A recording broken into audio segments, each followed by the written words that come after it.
Military aid to Ukraine. What do you think, Ron? I support military aid to Ukraine, but I want to say that we would not even be in Ukraine if President Biden did not shut down the Keystone pipeline on the first day.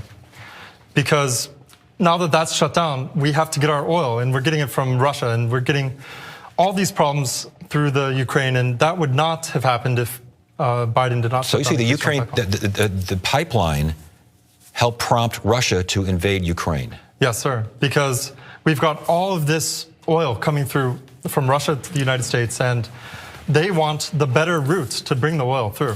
Can I clarify that? This is what I'm talking about. That's not why they went into Ukraine. They went into Ukraine because Ukraine didn't want to be part of NATO. Listen, you're trying to work on the national stage, and you don't even know why the war started in Ukraine. It had nothing to do with the Keystone pipeline. The Keystone pipeline caused the inflation and the increase in our gas prices. The reason why they went into Ukraine is because Russia wanted Ukraine, as they had them pre-World War II, and Ukraine wanted to be part of NATO. Respond, please. He's right. I made a mistake. All right. Walt, what do you? That's the most amazing ending, Brett, to any political video. In politics, in any context, to admit that you were wrong, and by the way, he was wrong. The other guy kind of wrong too. Yeah, is so rare. But on a debate stage, and be like, no, that dude, he's totally right on. I'm a doofus. I've never seen anything like that, Brett. According to the QAnon documentary, he is one of the top candidates to currently be Q, and to have been Q all along. And not all along, for a very long time. Yeah, the idea was that originally it was someone else, and then he and his family were the only ones to host, and then he took over. That is according to the QAnon documentary produced by Adam McKay. So, spoiler alert. Anyways, but like, this is it. This is so great in a nutshell for a bunch of different reasons, and you get to enjoy it the most the less of a right-wing nut job you are, because you get to see one totally insane thing that people on the right who wade in conspiracy theories can be convinced to buy. That's Ron Watkins, and then he faces like a more plausible type of warping of the truth that is put forward by the right as well, in terms of the Keystone pipeline causing inflation, which is not true. But like, this is a more widely acceptable thing on a platform where there's television cameras and bright lights.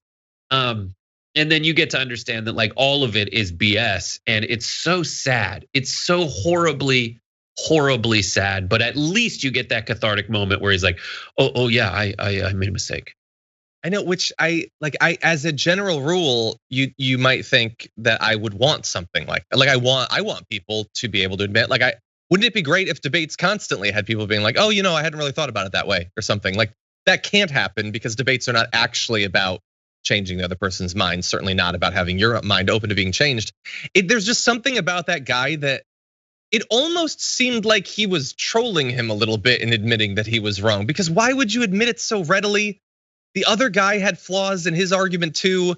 That area is doomed, whoever they elect from that group. But yeah, I don't think that you necessarily want the Q guy. Now, at least thankfully in this case, he's not raising a ton of money. But there are plenty of people who, while they might not be Q, are QAnon people. There's candidates on the ballot in 26 different states that have previously, well, there you can see the fundraising, millions of dollars in some cases.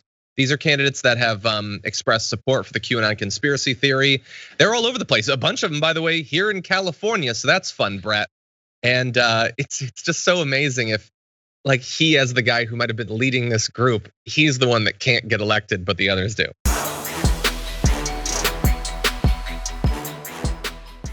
Check out the Damage Report podcast each day, wherever you get your podcasts, whether Pocket Casts or Stitcher or iTunes.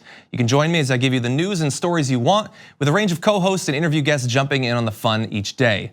Again, that's the Damage Report, wherever you get your podcasts. And if you get them at iTunes, don't forget to rate and review. Sometimes I'll read them live on the show.